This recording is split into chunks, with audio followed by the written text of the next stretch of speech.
de 2023 à 2024. On a fait plus 170% sur son CA. Je trouvais vraiment intéressant de faire ce podcast parce que je trouve que c'est hyper concret. Donc prendre tout 2024, qu'est-ce qu'on a testé, qu'est-ce qui a marché et comment on s'y est pris pour le faire. Plus 3000% des achats, plus 1400% de ROS. Mais globalement, voilà, cette créa, vraiment, c'est elle qui nous a permis de scaler le compte. Elle a dépensé 30% du budget et elle a généré 36% des achats sur tout 2024. Salut à tous et bienvenue dans ce nouvel épisode du Rendez-vous Marketing en compagnie d'Elisabetta qui fait son grand retour sur le podcast. Elle a remarqué que David commençait à avoir plus de succès qu'elle ou presque autant. Jalouse.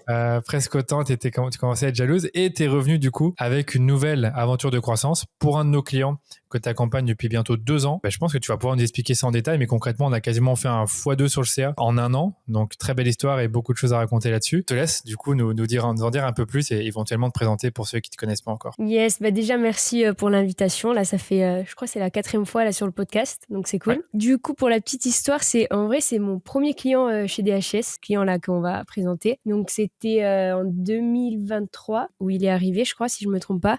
Ouais. Et donc là, l'idée, c'est de voir un peu depuis que j'ai lancé le compte, qu'est-ce qu'on a fait, comment on est passé, parce que du coup, on a de 2023 à 2024. On a fait plus, je crois, 170% sur son CA. C'est avec, du coup, principalement Meta et Google. Donc, l'idée, en fait, j'ai préparé un peu un support parce que ça sera mieux comme on va parler créa, etc. Et l'idée, c'est je te présente ça et on en discute et on voit ça ensemble. Ouais, pour moi, c'est parfait. Juste un petit contexte par rapport au client, c'est que quand on l'avait reçu, dans mes souvenirs, c'était vraiment une cliente qui était très orientée B2B, qui était beaucoup dans le retail et qui avait qui avait un e-commerce qui était vraiment, on va dire, en train de démarrer. Il y avait déjà quelques milliers d'euros de CA qui étaient générés, mais c'était encore vraiment le début pour elle. C'était vraiment tout petit. Ouais. Tout son CA se faisait en B2B. Tout le CA se faisait en B2B. Et c'est vrai qu'on a pris les campagnes, il y avait déjà un peu de budget investi, quelques achats, mais c'était vraiment le début. On avait quand même senti le potentiel en regardant un peu le compte. Et c'est vrai que tout est allé très vite puisqu'on l'a repris, je pense.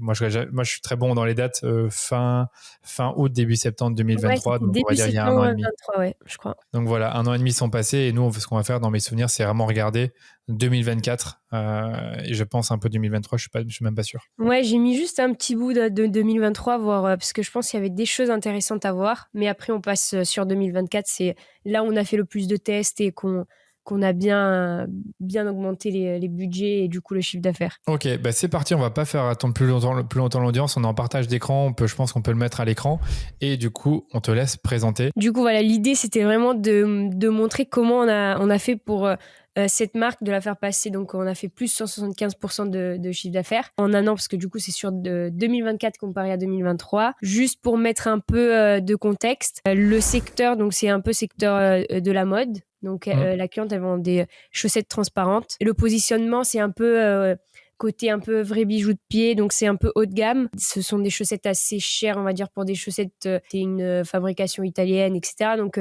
on va cibler plus les CSP+, des femmes de 35 ans et plus. Donc, pour te donner un peu sur quel ordre de prix pour le produit dans mes souvenirs, c'est quoi? C'est 40 euros au panier moyen ou 50? Ouais, au panier moyen, on est à 50 euros. Mais la chaussette, tu vois, on est aux alentours des 20 euros. Donc, c'est quand même assez cher, entre guillemets, pour une chaussette, mais ce qui est expliqué par la fabrication et la qualité et tout le travail derrière. Donc ça, c'est juste pour donner un peu de contexte. J'ai commencé directement, en fait, qu'est-ce qui se passait quand on a pris le compte donc côté Meta. Je vais parler un peu côté Meta et Google, donc à chaque fois. La situation de départ, en fait, c'était, elle a fait appel à DHS du coup en septembre 2023. Et à ce moment-là, il y avait vraiment juste 2 campagnes qui tournaient. Il y avait une campagne de vente qui était la campagne d'acquisition, avec une seule audience par centre d'intérêt, et une campagne de trafic, donc toujours en acquisition, juste objectif trafic. Et niveau publicité, il y avait une seule vidéo qui était celle-ci. Et en fait, c'était vraiment tout simplement une vidéo avec une musique en fond et des plans un peu du produit. Donc vraiment très très simple. Et il y avait vraiment que ça qui tournait sur le compte. Que ça, ouais. C'est vrai qu'il n'y avait pas grand chose à analyser sur le coup. Ouais, sur le coup, c'était vraiment très simple. C'était pas des gros budgets non plus. Donc il y avait tout à faire. Sur Meta.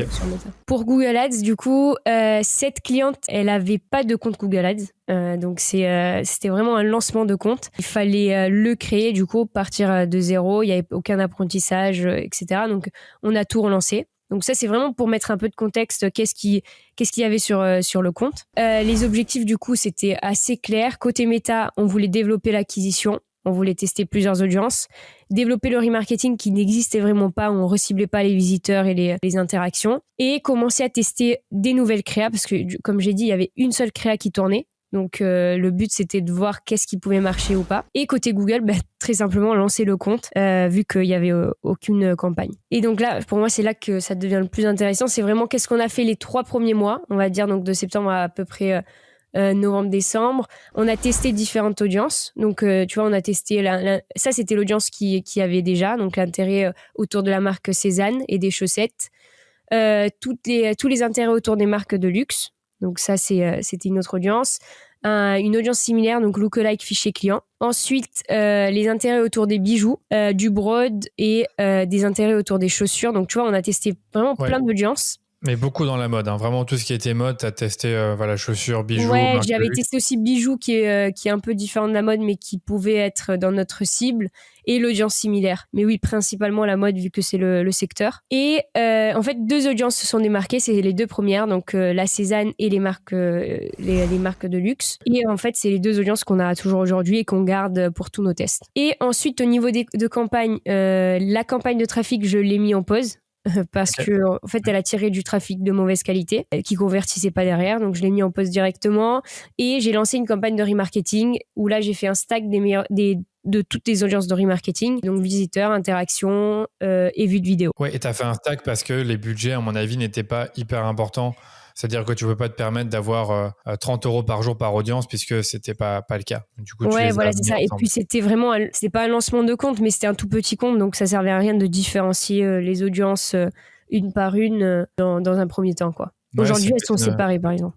Ok, d'accord. Ouais, mais c'est une erreur qu'on voit beaucoup, c'est de vouloir les séparer, même quand on est petit, justement. Voilà, c'est ça. Donc ça, c'était pour Meta. Et au niveau créa, on avait commencé à tester quelques concepts. Donc il y avait le Pointer Ads, donc avec les chaussettes et des flèches, le format collection avec les best-sellers, 3 bonnes raisons de 2, tu vois, quelques concepts qu'on avait testés quand même sur fin 2023. Donc tout ça, en fait, c'était quand même intéressant de voir que des toutes petites optimisations ont permis quand même déjà sur fin 2023 d'avoir une belle croissance.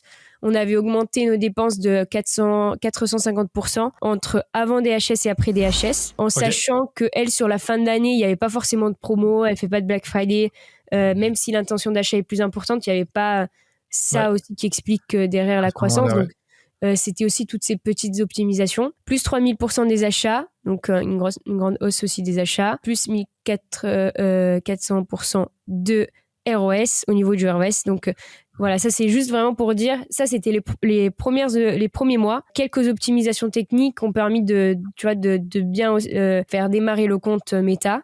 Et ça, c'était intéressant à voir. Après, le plus intéressant, c'est vraiment sur 2024, tous les tests qu'on a fait. Mais ça, c'était pas mal. Côté Google, comme c'était un lancement de compte, on avait lancé 2 campagnes, 2 campagnes shopping, une d'acquisition et une pour défendre la marque qui diffusait pas sur le canal en shopping. Pas de search de marque parce qu'elle était déjà bien positionnée en search, donc il n'y avait pas forcément besoin au début. Il n'y avait pas de concurrent qui se plaçait sur son nom de marque. Et au niveau des stratégies d'enchères, ici, j'étais sur du CPC manuel. C'était juste vu que c'était un lancement de compte, les campagnes n'avaient aucun historique, donc je préférais garder la main sur chaque produit. Et comme ça, je pouvais gérer cette partie. Et après, dans un second temps, j'ai mis en ROS cible.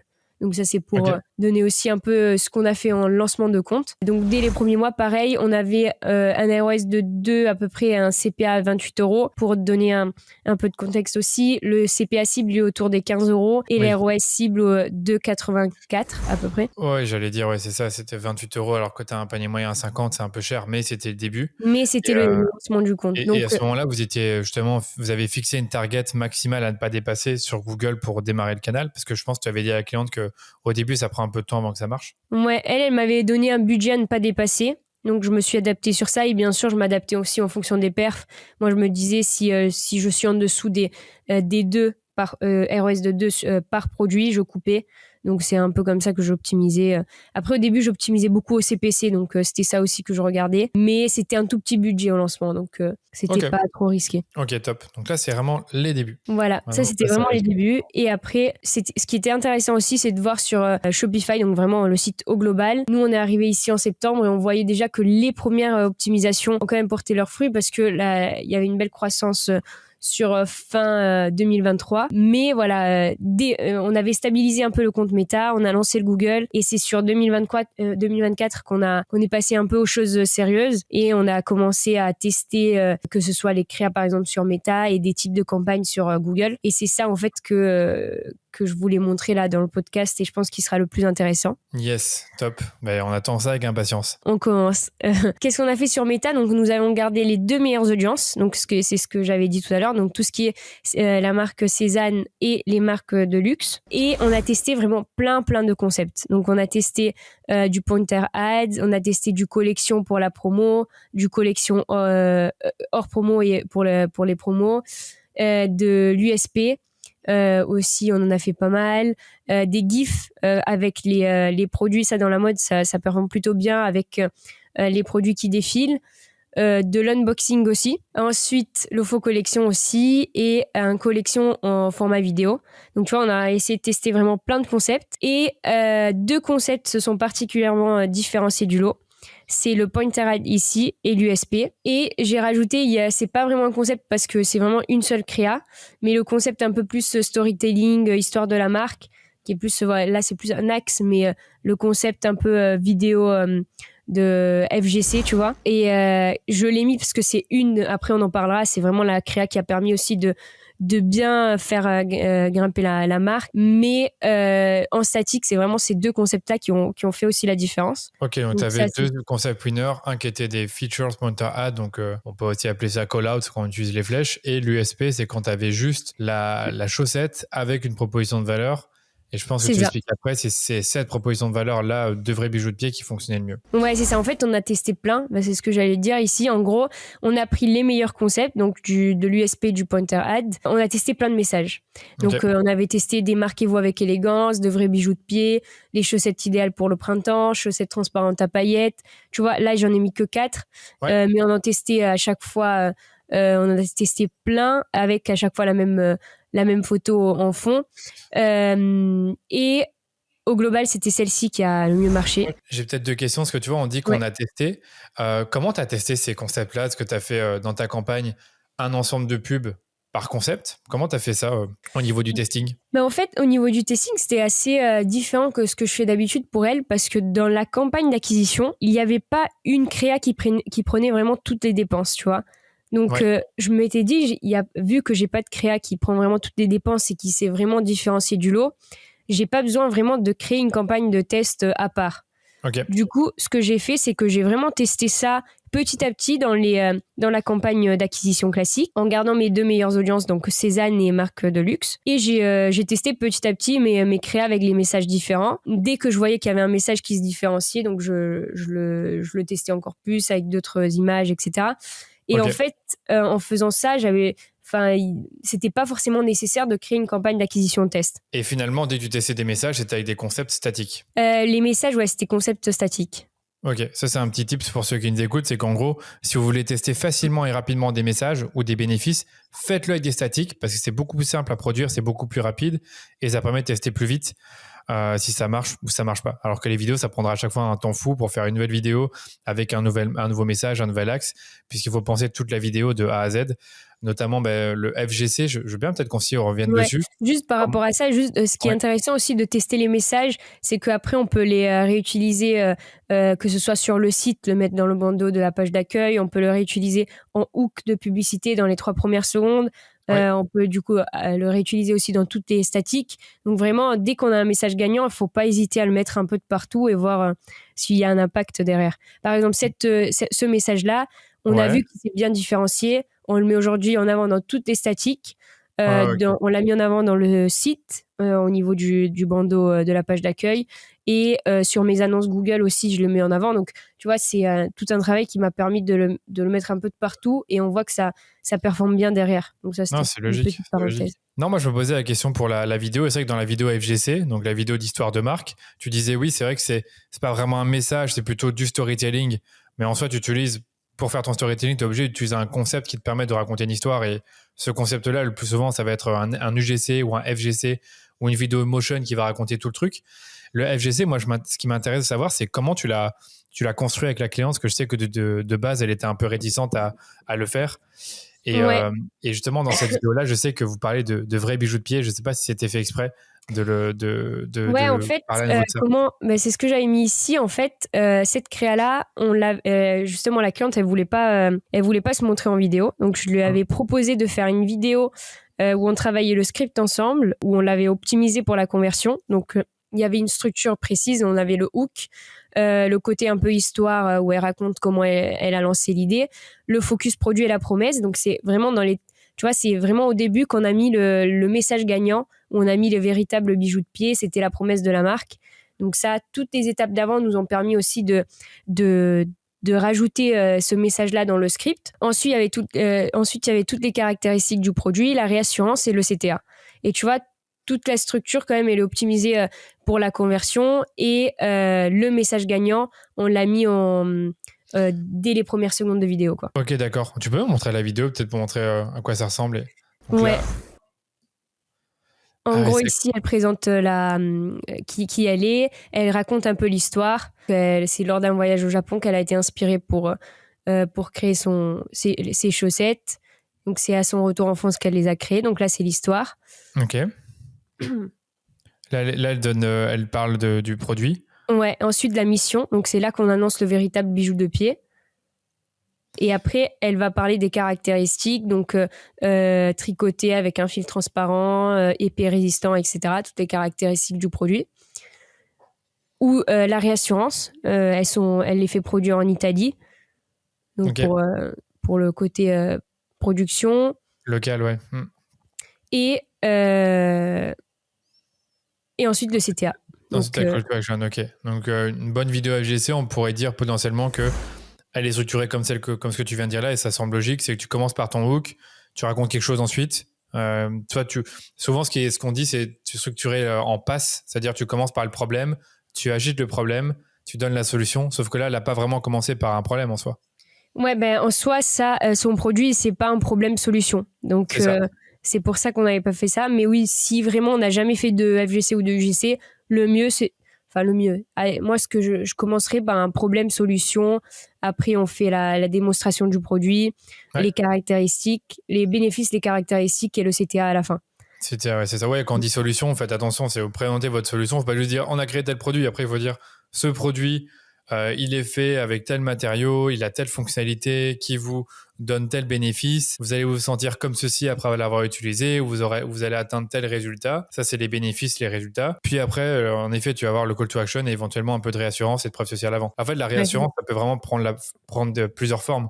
Ça peut être, les retours sont gratuits, ou on a une garantie 10 ans, où on fabrique les produits à tel et tel endroit, où on utilise tel et tel matériel naturel. Ça peut être également des avis. On a mis 500 personnes qui les ont déjà testés et qui nous ont donné une note, 4,9 complètement. en moyenne. Et puis après, tu termines par le call to action. Mais globalement, voilà, cette créa, vraiment, c'est elle qui nous a permis de scaler le compte. Elle a dépensé 30% du budget et elle a généré 36% des achats sur tout 2024. Tout 2024, c'est ça le truc, c'est sur tout 2024. Et après, je pense que tu l'avais testé en mai-juin.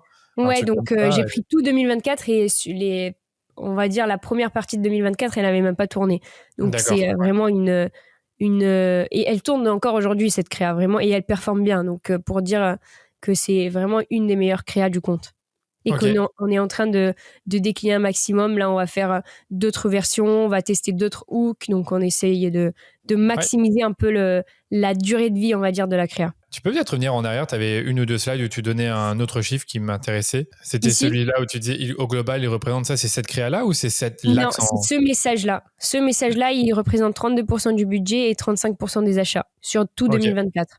Donc, pour montrer bien que c'est le message gagnant. Ouais, c'est ça. Et ça pour info, comment Elisabetta elle a pu le savoir, c'est qu'elle a nommé sa créa avec le nom de l'axe et elle a sûrement mis dans la créa axe 2 points de vrais bijoux de pied. Ouais, l'axe c'est un peu plus bénéfice et du coup le message de vrais bijoux de pied, ouais, c'est ça. Pardon, excuse-moi, oui, axe bénéfice et message, ok. Et après, c'était quoi ce qu'il y avait juste après ? Et là, j'avais mis un peu les meilleures créas du compte. Donc là, la vidéo qui était la meilleure. Il y avait celle-ci aussi. Ouais. Donc ici, on avait testé aussi pas mal de produits. Donc on avait vu que cette photo performait très bien. On le voit, en fait, c'est le best-seller vraiment. On le voit ici, on le voit ici, on le voit ici. Ouais. Tu vois, c'est vraiment le meilleur produit. Qui est d'ailleurs en rupture de stock.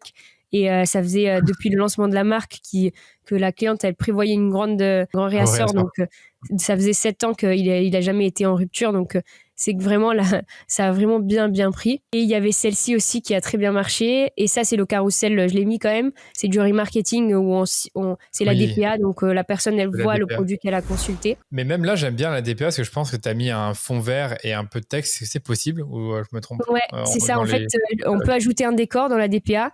Et moi, j'ai écrit du coup le produit et notre message gagnant, donc de vrais bijoux de pied. Après, ça s'affiche juste sur Meta. Mais comme nous, une partie de la cible, elle est sur Meta, sur Facebook. Sur Facebook, ouais. Donc, comme une partie de la cible, elle est sur Facebook, ça avait bien marché, ça aussi, comme test. Donc ça, je le conseille de le faire dans toutes les DPA. J'adore ce hack, mais je pense que tu dois créer d'abord le visuel dans un Canva ou quelque chose comme ça, et puis après tu l'exportes. Et là, c'est quoi que tu as mis comme message? Chaussettes transparentes ou des chaussettes transparentes et en dessous de vrais bijoux de pied. Donc le message gagnant. Ouais, c'est marrant, hein. C'est un peu artisanal quand on voit comme ça, mais si ça performe, ça performe. Oui, on avait testé plusieurs choses, plusieurs messages aussi ici, et c'était le message gagnant. Ok, ça c'est hyper intéressant. Ok.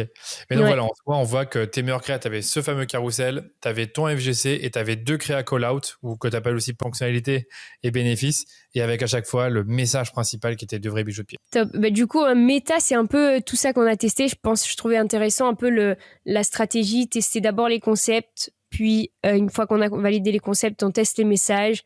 Oui. Et donc ça, je trouve que c'est intéressant de fonctionner de cette façon-là. Ouais, c'est vrai que c'est toujours difficile de savoir est-ce qu'on commence par les messages ou les concepts. Là, j'ai l'impression qu'aujourd'hui, on se dirige de plus en plus vers d'abord on teste les concepts et puis après on teste les messages. Une fois qu'on a 2-3 concepts gagnants, là, on s'amuse à tester plein de messages différents. Ouais, c'est ça. Pour moi, le concept, ça reste quand même la première chose que la personne voit, tu vois. Ouais. Et après, tu peux aller dans le détail du message, de l'axe, etc. Mais après, c'était plus sur la partie Google. Donc, début 2024, on avait un peu plus d'historique. On a lancé une performance max et on voit que sur tout 2024, c'est la campagne qui a pris le plus de dépenses. Qui est la campagne principale du compte et qui a généré le plus de conversions. Donc, on voit 60% des dépenses et 60% des conversions. C'est la campagne aujourd'hui la principale du compte. Aussi, au niveau du search, ça, c'est un petit hack aussi intéressant. C'est qu'on avait testé de mettre notre campagne de marque. Quand toutes les requêtes autour de la marque, on n'avait pas mis en ROS cible, mais on l'avait mis en maximiser les clics. Donc, on était prêt à maximiser nos clics, même si derrière la rentabilité passe en second plan. Pourquoi ? Parce que quand la personne elle cherche notre nom de marque, l'intention d'achat est 10 fois plus élevée que les campagnes d'acquisition. Donc logiquement, elle convertit derrière. Et donc le but, nous, c'est juste... Ouais, voilà. Et le clic coûte moins cher, c'est ça. Et du coup, ça, c'est un petit hack qu'on le fait depuis quelques mois sur tous nos clients. Ouais, je sais que Thomas, il met ça en place, j'en parle souvent. Thomas aussi, il met en place et je trouve ça super pertinent comme logique. Et j'ai une dernière question sur la campagne PerfMax. On est d'accord que c'était une campagne où tu ne mettais pas du shopping dans mes souvenirs dans celle-là? Non, si, celle-là, c'était tous les canaux. Ah, tu mettais tout, ok. Ouais. Mais tu avais une shopping à côté? Au début, non. Là, on a lancé une shopping justement parce qu'on a vu qu'un seul produit prenait 30% du budget. Et qui dépensait beaucoup en shopping. Donc là, on l'a isolé dans une PMax shopping only où on diffuse qu'en shopping. Comment on fait ça? Juste si jamais on remplit pas tout ce qui est titre, description. Donc Google va diffuser juste en shopping. Et comme ça, on est sûr que ce budget-là prend les dépenses et que les autres aussi prennent du budget. C'était l'idée. Et juste par rapport à ça c'était intéressant aussi. Tous les mots-clés autour de la marque, ici on voit que mois après mois, il y a un intérêt qui était plus important, surtout à partir de août, où on a lancé un peu tous les tests, on a commencé à scaler un peu le compte. On voit qu'il y a un impact aussi sur les termes de recherche reliés à la marque sur Google. Donc ça, c'était intéressant. Surtout que le scale s'est fait en août, ouais. Le scale a commencé vraiment en août et donc tu as vu naturellement plus de gens qui tapent la marque sur Google et donc ça t'a juste nourri un peu plus ta campagne de marque. Voilà, c'est ça. Ça, c'est une petite parenthèse, mais qui était intéressante aussi à voir. Et juste, on va terminer avec les résultats vraiment au niveau global sur Shopify. Du coup, en fait, si je compare là, c'est la courbe 2023, tu vois, du 1er janvier 2020 au 31 décembre 2023 et ici 2024. et on voit quand même une belle progression toute l'année, mais surtout du coup depuis août où on avait trouvé notre message gagnant et on avait l'FGC qui se démarquait bien et on a pu vraiment pousser les budgets et du coup ce qui nous a permis en fait, si on prend vraiment toute l'année, ça fait plus 76% de chiffre d'affaires. Et en fait je trouvais intéressant un peu de voir qu'est-ce qu'on a mis en place sur Meta, qu'est-ce qu'on a mis en place sur Google pour atteindre cet objectif. Ouais, totalement. Ouais, c'est ça, c'est vraiment que Là, je vois que tu avais un peu augmenté les budgets juin, juillet, puis après tu les as baissés en août parce que c'est un peu la pré-solde, et puis après tu les as augmentés. C'est le mois le plus calme pour cette cliente. Ouais, je regarde un peu la courbe et c'est vrai que c'est marrant parce que les courbes se suivent assez bien. C'est juste qu'on voit qu'elle avait l'année passée, l'année 2023, elle avait un creux. En juin, juillet, c'était pas top. Je sais pas comment ça se fait, alors que là, toi, c'était beaucoup mieux. Puis ça a baissé comme avant et puis après, ça a fortement monté. Mais l'année passée, elle avait eu ça aussi quand on avait géré les campagnes fin 2023. Ouais, c'est ça. Donc, en fait, c'est pour ça que j'avais fait l'intro au début pour dire que rien qu'avec des petites optimisations techniques, on peut quand même déjà atteindre des résultats. Mais pour aller plus loin, en fait, il faut vraiment une analyse créa poussée, aller chercher quels sont les messages gagnants, quels sont les concepts gagnants pour aller plus loin pour pousser le budget, c'est ça. Peut-être une question du coup, maintenant de 2025, à quoi tu penses? Qu'est-ce que tu as préparé? Peut-être qu'on peut terminer là-dessus, justement. Est-ce qu'il y a des choses que tu vas faire différemment ou tu vas juste continuer ce que tu es en train de faire, c'est-à-dire un travail d'augmenter les budgets quand tu peux les augmenter, un travail de test sur le côté, d'autant plus que là, c'est un peu la période froide pendant encore un mois, je pense. Là, en mars, il y a la nouvelle collection, donc ça va vite arriver. Mais ouais, on peut terminer là-dessus. C'est un peu ce qu'on avait eu la dernière fois. Côté méta, je continue les tests. Teste aussi bien au niveau des concepts et je continue quand même quelques tests au niveau des messages. Moi, le petit hack que j'aime bien faire, c'est s'il y a un terme de recherche qui convertit bien sur Google, je le teste en message sur Meta. Je pense que c'est toujours important de tester quand même. Et la différence aussi avec 2024, c'est qu'on va tester beaucoup plus de vidéos. Donc là, on a travaillé 5 scripts avec la cliente. On va faire beaucoup de hooks de la vidéo qui a très bien marché pour essayer, comme je disais, de maximiser un peu la perf de cette créa. Et du coup, les hooks, ça va être la même vidéo et tu vas juste changer les 3 premières secondes. Ouais, les 3 premières secondes, c'est ça. Ok. Et les autres vidéos que vous allez faire, c'est des vidéos dans le même style ou encore des trucs totalement différents en termes de concept? Toujours FGC. Je veux vraiment que la cliente, la fondatrice se mette en avant, que je veux garder ça. Il y aura des concepts où elle parlera face caméra. Donc maintenant qu'elle a vu les perfs de la créa, elle est OK pour se montrer face caméra. Donc ça, c'est cool. Et faire toujours de la voix off.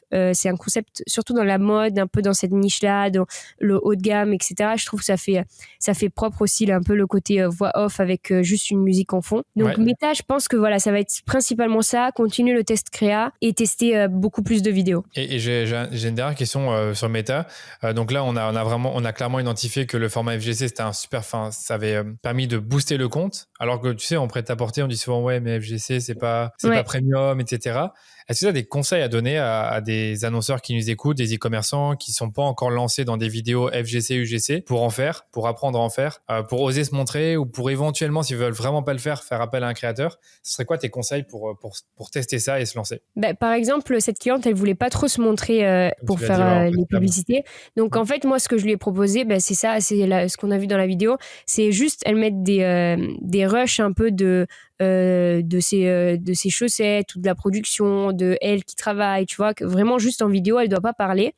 Et après, elle enregistre une voix off, donc juste elle s'enregistre, elle lit le script très simplement. Et après, au niveau du montage, du coup, elle rassemble ses rushs, elle met sa voix off en fond, elle rajoute des sous-titres, elle fait quand même un montage assez dynamique où elle coupe un peu tous les blancs pour pas faire trop de pauses. Et après, voilà, déjà, si on veut pas se montrer, c'est une bonne alternative, je trouve.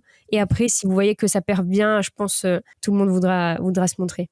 Ouais, c'est ça. Après, tu vois que ça fait bien, tu as envie d'en faire d'autres. Ouais, c'est ça. Et pour ceux qui sont justement à l'aise et qui, justement, ils ont peut-être besoin d'avoir quelques idées de concepts FGC, tu en as quelques-uns que tu conseilles parmi les clients avec qui tu travailles? Moi, ce que je commencerai, c'est après... à voir pour chacun, mais moi j'aime bien regarder les commentaires sous les publicités. Par exemple, sous cette publicité, j'ai vu pas mal de commentaires autour de la taille des chaussettes, par exemple, qui était ça s'arrêtait par exemple au 41, et pour les grandes tailles, est-ce qu'il y a des chaussettes, et par exemple la cliente est en train de sortir des chaussettes avec une taille plus donc ça fait 41, 43 par exemple, et du coup l'idée c'était juste de reprendre ces commentaires. La fondatrice répond à ce commentaire en vidéo.